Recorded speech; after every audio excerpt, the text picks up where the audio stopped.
Topic number 4.3 the strange case of Britain. 4.3 the strange case of Britain. Okay, इसको देखते हुए चलते हैं कि ब्रिटेन कैसे यूनिफाइड हुआ है। चलिए, आज जो हम देख रहे हैं ब्रिटेन, ठीक है, 18th सेंचुरी से पहले ब्रिटेन को हम नेशन स्टेट के तौर पे नहीं देखते हैं। Before 18th century Britain was not a nation state. ठीक है, जिस तरीके से आज ये नेशन स्टेट है, 18th सेंचुरी से पहले इसका कंडीशन एक नेशन स्टेट वाला नहीं था। यहाँ पे आप देखिएगा तो इस टाइम पे प्राइमरीली जो लोग थे वहाँ पे एथनिक डाइवर्सिटी थी। यहाँ के जो लोग थे एथनिक डाइवर्सिटी में बटे हुए थे। इंग्लिश, यहाँ जो एथनिक डाइवर्सिटी है वो इंग्लिश, स्कॉटिश, ओके, स्कॉटिश हो गए, इंग्लिश हो गए, वेल्स हो गए, आयरिश हो गए, इन सारे एथनिक ग्रुप में बटे थे। ठीक है, लेकिन क्या हुआ ना कि ये अलग अलग ग्रुप है, बट जो ये ग्रुप ऑफ इंग्लिश है यहाँ पे ना इंडस्ट्रियल ग्रोथ हुआ। इनका जो इकोनॉमिक ग्रोथ काफ़ी ज़्यादा हुआ। इकोनॉमिक ग्रोथ के कारण क्या हुआ, इनका पॉलिटिकल इन्फ्लुएंस इस रीजन में काफ़ी ज़्यादा हो गया। पॉलिटिकली इनका इन्फ्लुएंस काफ़ी बढ़ गया है। ठीक है, उसके बाद पॉलिटिकल इन्फ्लुएंस के बढ़ने के कारण इन्होंने क्या किया, 1707 में एक्ट ऑफ यूनियन कह सकते हैं। 1707 में एक्ट ऑफ यूनियन के थ्रू, ठीक है, इंग्लैंड और स्कॉटलैंड मिल गए। स्कॉटलैंड को मिलाया गया इंग्लैंड में। देखिए, स्कॉटलैंड का ना एक अलग कल्चर है, इंग्लैंड का कल्चर इंग्लिश है, इनकी लैंग्वेज अलग है, गैलिक लैंग्वेज है। ठीक है, इनका कल्चर अलग है। लेकिन जब स्कॉटलैंड ब्रिटेन में मिलता है, इंग्लैंड में मिलता है, तो इंग्लैंड ने क्या किया है, अपना कल्चर स्कॉटलैंड पे फोर्स किया, अपना लैंग्वेज यहाँ पे फोर्स किया।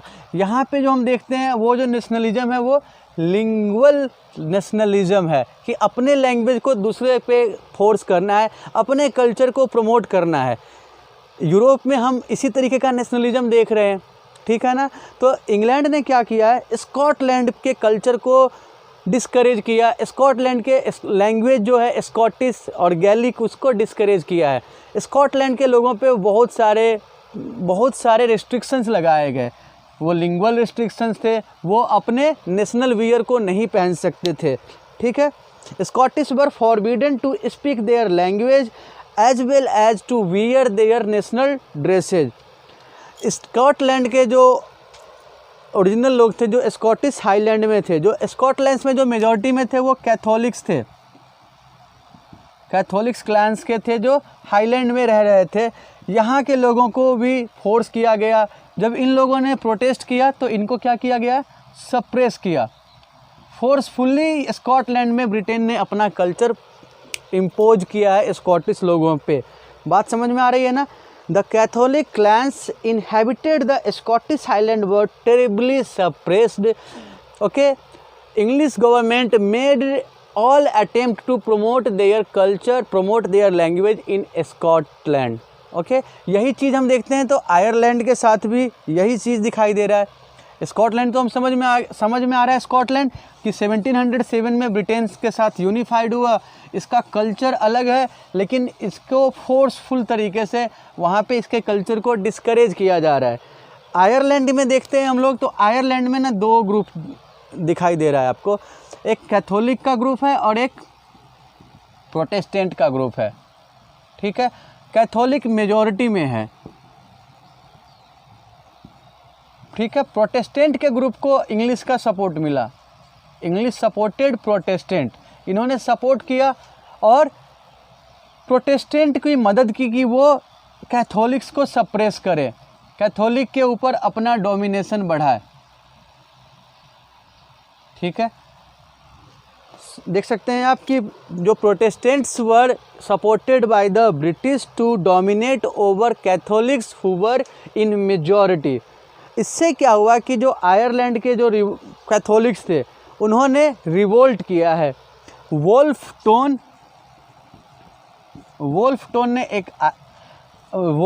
टोन ने यूनाइटेड आयरिशमैन एक ग्रुप बनाया यूनाइटेड आयरिशमैन, उसके लीडरशिप में एक रिवोल्ट किया, ठीक है। ये रिवोल्ट क्या हुआ, सप्रेस कर दिया गया, ठीक है। वुल्फ ट्रोन ने रिवोल्ट किया लेकिन वो रिवोल्ट सप्रेस कर दिया गया और फाइनली आयरलैंड को फोर्सफुल तरीके से यूनाइटेड किंगडम में मिलाया गया, ठीक है। फोर्सफुली मर्ज्ड विद और incorporated with United kingdom. Ireland में क्या देख रहे हैं कि आयरलैंड में दो ग्रुप हैं, कैथोलिक्स एंड प्रोटेस्टेंट्स, ठीक है।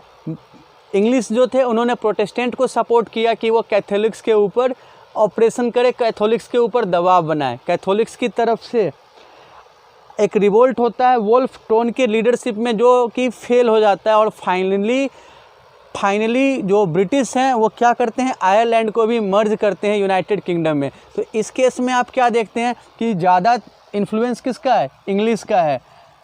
स्कॉटिश हो या आयरिश हो, वो मात्र एक सबऑर्डिनेट बन के रह गए इनके अंडर में। ओके, सो यहाँ जो यूनिफिकेशन हुआ है, यहाँ पे यूनिफिकेशन हो रहा है कल्चर और लैंग्वेज को प्रमोट करने के इंटेंशन से। इटली का यूनिफिकेशन हमने देखा है, तो वहाँ पे इंटेंशन क्या है कि टेरिटोरियल एक्सपेंशन को बढ़ाना है, ठीक है। चाहे जो भी इंटेंशन हो, बट हम देख क्या रहे हैं कि यूरोप के जो नेशन है वो नेशन स्टेट के फॉर्म में आ रहे हैं, यूनाइट हो रहे हैं। तो आज का हमारा टॉपिक यही ख़त्म होता है। आज हम लोगों ने 3 जर्मनी, इटली और ब्रिटेन का यूनिफिकेशन देखा है। ये टॉपिक बहुत ही इम्पोर्टेंट है और इन तीनों में से कोई एक टॉपिक हर बार एग्ज़ाम में आता है, तो इन तीनों को आप बहुत अच्छे से समझिएगा। चाहे वो यूनिफिकेशन ऑफ जर्मनी हो, यूनिफिकेशन ऑफ इटली हो या यूनिफिकेशन ऑफ ब्रिटेन हो, आप कोई भी सैम्पल पेपर देख सकते हैं, तो इन तीनों से एक क्वेश्चन आपको ज़रूर दिखाई देगा। ओके, तो अगर कोई दिक्कत आती हो इस टॉपिक को लेके, किसी भी तरीके की प्रॉब्लम हो, तो आपको जो नंबर स्क्रीन पे दिखाई दे रहा है, डिस्क्रिप्शन में भी जो व्हाट्सअप नंबर दिया गया है, तो उस पर मैसेज करके ज़रूर शेयर कर सकते हैं।